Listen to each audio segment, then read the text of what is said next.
Gold, trusted gold buyers. మీరు తాకట్టు పెట్టిన బంగారాన్ని విడిపించి ఈ రోజు ఉన్న మార్కెట్ ధరకు కొనబడను.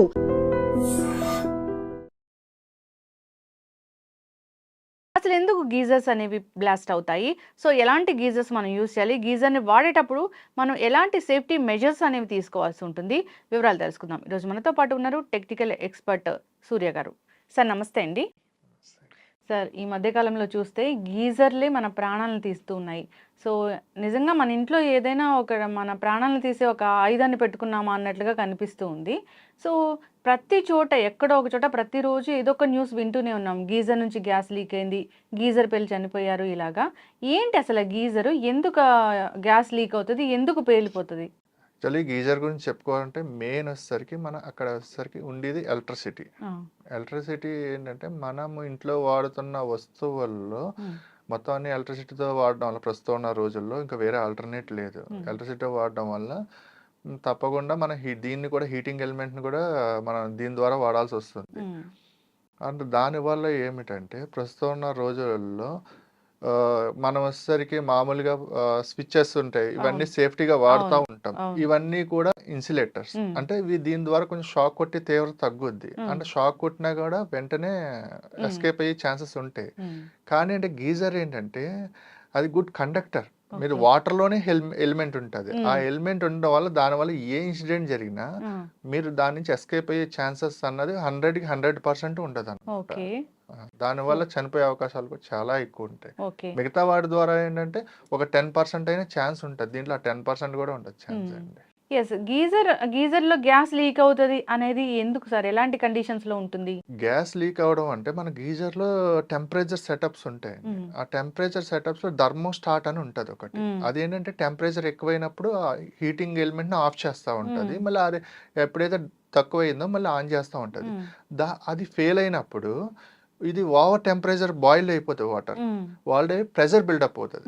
దాంట్లో అక్కడ ప్రతి గీజర్ కి ప్రెజర్ లీకేజ్ సిస్టమ్ ఉంటుంది. అక్కడ ఆ లీకేజ్ సిస్టమ్ కూడా ఫెయిల్యూర్ అయితే మీకు ఆ ప్రెజర్ ఎక్కువ బిల్డ్ అయ్యి బ్లాస్ట్ అయ్యే అవకాశాలు ఉంటాయి. ఓకే, అంటే మరి 1, 2 అలా ఉంటాయి కదా, దేంట్లో పెడితే సేఫ్ గా ఉంటుంది? మీడియం పెట్టుకుంటే బెటర్. అది కూడా థర్మోస్టాట్ లేనప్పుడు అంటే కనుక ఇంకా ఆటోమేటిక్ గా ఫెయిల్యూర్ జరిగిపోయినట్టు. థర్మోస్టాట్ లో పెడితే థర్మోస్టాట్ అన్నది ఒక హీట్, అది మనకేంటంటే ఒక సెన్సార్ అనమాట. ఆ సెన్సార్ అంటే ఇప్పుడు మీడియం పెట్టారంటే ఒక 60 degrees అనుకోండి, 60 degrees వచ్చినప్పుడు కట్ ఆఫ్ చేస్తుంది. మళ్ళీ అది ఎప్పుడైతే డిక్రీజ్ అయిందో అప్పుడు మళ్ళీ ఆన్ చేస్తుంది అనమాట, ఆటో కట్ ఆఫ్ చేస్తుంది అనమాట. అదే థర్మోస్టాట్ ఫెయిల్ అయినప్పుడు దానికి కట్ ఆఫ్ ఉండదు. ఇంకా మీకు కంటిన్యూ బాయిల్ అవడం వల్ల మీరైనా ప్రెషర్ కుక్కర్ ఉంటుంది, ప్రెషర్ కుక్కర్ మీరు ఆన్ చేస్తారు, దానిలో టెంపరేచర్ పెరిగి బిల్డప్ అయ్యే కదా ప్రెషర్ బయటకు వస్తుంది.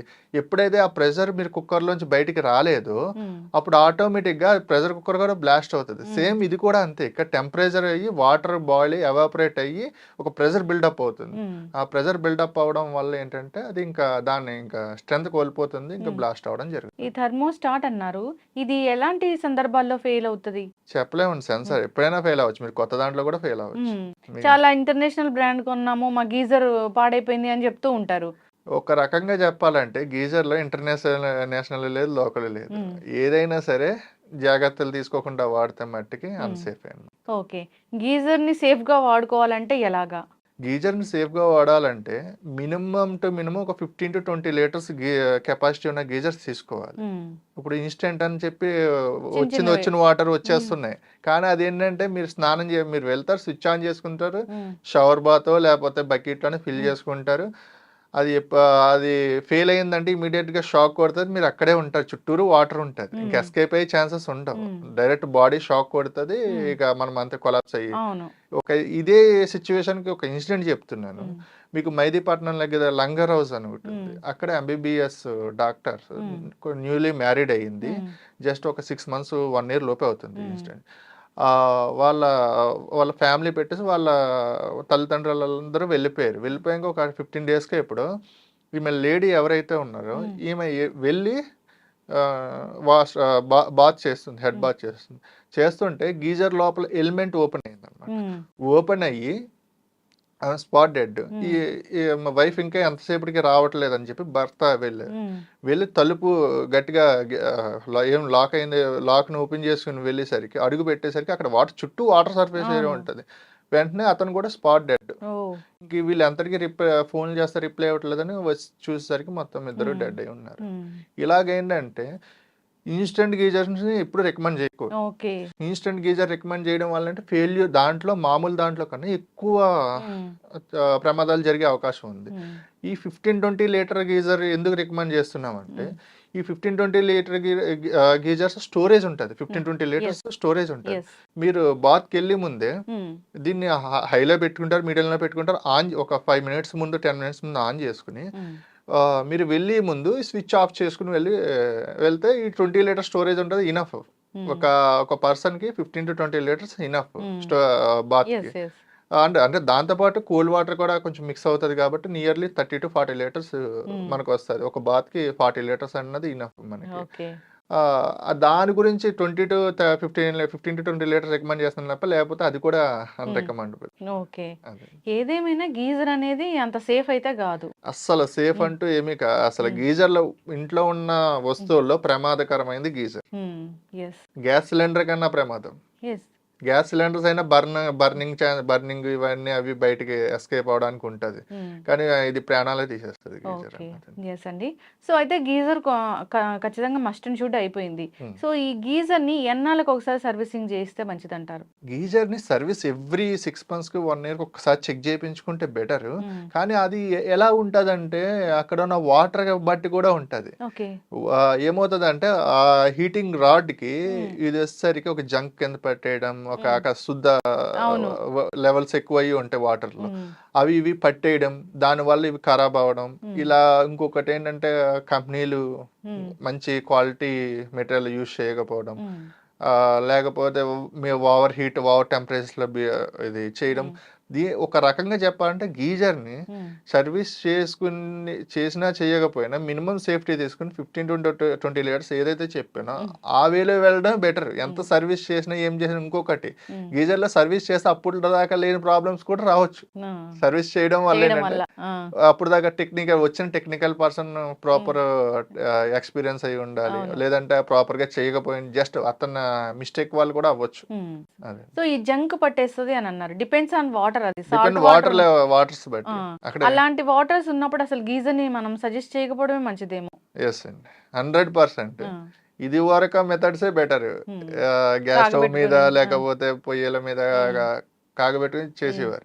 ఈ గీజర్స్ ఏంటంటే రోజుకి కొంచెం మీకు బయటికి రావట్లేదు కానీ చాలా నెంబర్ ఆఫ్ డెత్స్ ఉంటున్నాయి రోజు ఓన్లీ గీజర్ వల్ల. ఓకే గీజర్ వల్ల మనకి ఎలాంటి ఇబ్బంది కలగకూడదంటే ఇక ఖచ్చితంగా వాడుతున్నాం కాబట్టి సో ఒక 5 minutes ముందు దాన్ని ఆన్ చేసి తర్వాత స్నానానికి వెళ్ళేటప్పుడు ఆఫ్ చేసుకొని వెళ్ళడం ఒక సేఫ్టీ మెజర్. అది కూడా మినిమం 20 లీటర్స్ అలా కెపాసిటీ ఉన్నది తీసుకోవాలి, ఆ స్టోరేజ్ ఉన్నది నోట్ చేసుకోవాలి అందరూ ఖచ్చితంగా. చాలా మంది ఇన్స్టెంట్ గీజర్స్ చిన్న చిన్న గీజర్స్ వాడుతూ ఉన్నారు, అసలు సేఫ్ కాదు. మార్కెట్ లో చాలా ఉన్నాయి. ఇప్పుడు మీరు గీజర్స్ ఒకటే అనుకుంటున్నారు, బకెట్ వాటర్ హీటర్స్ ఇవన్నీ చాలా ఉన్నాయి. యాక్చువల్లీ ఈ హీటింగ్ ఎలిమెంట్ అన్నది ఓన్లీ గీజర్స్ ఇక్కడ బకెట్ వాటర్ హీటర్స్ కాదు, కుకింగ్ ఇండస్ట్రీస్ లో కూడా వాడతారు. మీకు ఎగ్జాంపుల్ KFC ఉంటది, ఫ్రై చేస్తా అంటే అక్కడ హీటింగ్ ఎలిమెంటే ఉంటది, కానీ అది సేఫ్ మెథడ్ లో వాడతారు వాళ్ళు. అక్కడ ఏంటంటే మన కుకింగ్ ఇండస్ట్రీలో ఆయిల్ ఫ్రైస్ ఇవన్నీ చేస్తారు కదా, అక్కడ కూడా ఏంటంటే మనం ఏంటంటే దాంట్లో కాంటాక్ట్ అయ్యి రేషియో తక్కువ ఉంటుంది. కానీ ఇక్కడికి వచ్చేసరికి కాంటాక్ట్ అయ్యి రేషియో అంటే మనం దాన్ని డైరెక్ట్ కాంటాక్ట్ చేయకపోయినా ఈ వాటర్ బాడీ ద్వారా కాంటాక్ట్ అయిపోతుంది. ఎస్ అండి. ఎస్ అయితే జంకు పట్టేస్తుంది లేదా అప్పుడప్పుడు కొంచెం కొంచెం నలకల్లాగా వస్తుంటాయి.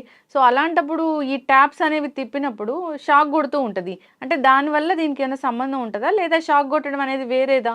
మీకు ఇప్పుడు ప్రాపర్గా దాని గురించి చెప్పడానికి మీకు కానీ చూసే వాళ్ళకి కానీ మొత్తం అందరికీ చెప్పడానికి నేను ఒక డెమో తీసుకొచ్చాను.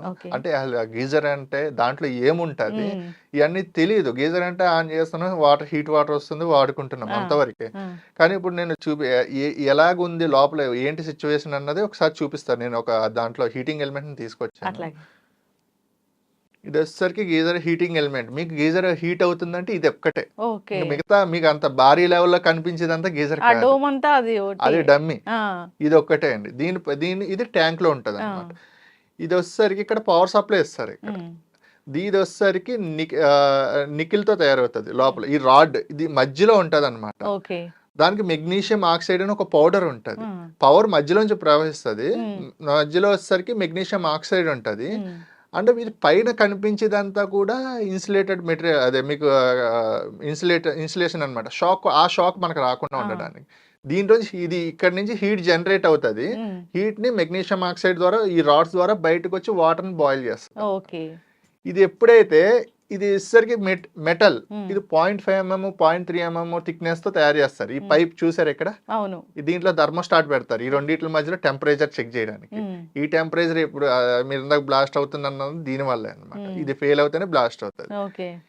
ఇది ఎప్పుడైతే ఈ రాడ్ ఉంది, ఈ రాడ్ ని మనం యూజ్ చేస్తా ఉంటాం, సంవత్సరాల తరబడి యూజ్ చేస్తానే ఉంటాం. మీరు ఏదైనా వస్తువు తీసుకోండి, మీరు ఏదైనా వస్తువు దానికి ఒక లైఫ్ అంటూ ఉంటుంది, షెల్ఫ్ లైఫ్ అంటూ ఉంటుంది. అది మీరు వాడగా మీకు క్లాత్ అయితే చిరిగిపోద్ది, మీకు మెటీరియల్ అయితే అరిగిపోతుంది, మెటల్స్ అయితే అరిగిపోతాయి. ఇది కాపర్తో చేసి ఉంటుంది, కాపరు, స్టీలు లేదా అల్యూమినియంతో. ఇవన్నీ కూడా మీకు వాటర్లో హై టెంపరేచర్స్ వల్ల ఎక్స్పెండ్ అవుతూ ఉంటాయి. ఎక్స్పెండ్ అయ్యి క్రాక్స్ వస్తాం, అండ్ వాటర్ లేకుండా ఆన్ చేసినా కూడా క్రాక్స్ వస్తూ ఉంటాయి. ఇవేమవుతుందంటే ఒక 6 months బాగానే పనిచేస్తుంది, 1 year బాగానే పనిచేస్తుంది, 2 years బాగానే పనిచేస్తుంది. ఆ తర్వాత అయినా సరే దీని లైఫ్ అయిపోయింది కదా.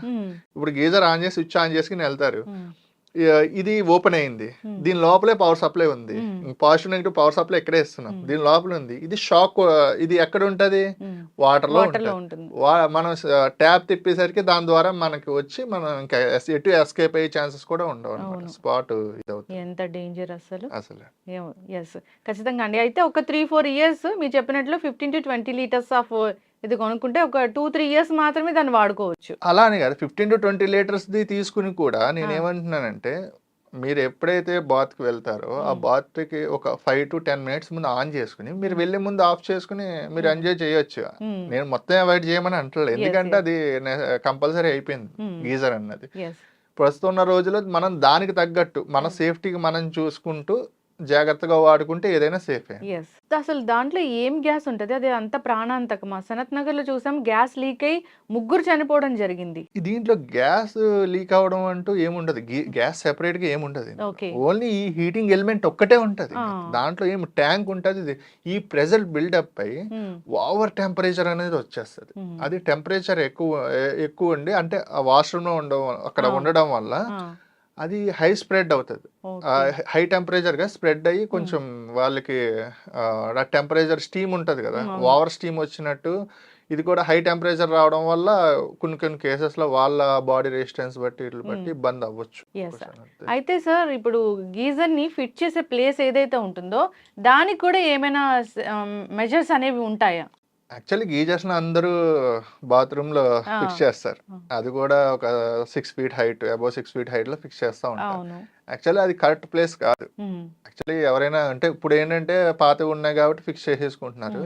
ఎవరైనా కొత్త కన్స్ట్రక్షన్ గా చేసుకునే వాళ్ళు అయితే కనుక దానికి సెపరేట్ గా మాయిశ్చర్ రాకుండా ఏమన్నా ఉన్న ప్లేస్ లో బయట ఒక బాత్రూమ్ కి అవుట్ సైడ్ ఏమైనా ఫిక్స్ చేసుకుంటే బెటర్. ఎందుకంటే గీజర్ లోపల పెడుతున్నారు, మీరు స్నానం హీట్ హాట్ వాటర్ తో స్నానం చేస్తున్నారు, వాటర్ ఎవాపరేట్ అయ్యి ఆ ఎవాపరేట్ అయ్యింది మళ్ళీ దానికి గీజర్ కే పడుతుంది, దాని ద్వారా ఎలక్ట్రిక్ షాక్ దాని ద్వారా కూడా వచ్చే అవకాశాలు ఉన్నాయి అన్నమాట. ఎందుకంటే ఇది ఎలక్ట్రికల్ స్ప్రెడ్, దానికి వాటర్ గుడ్ కండక్టర్.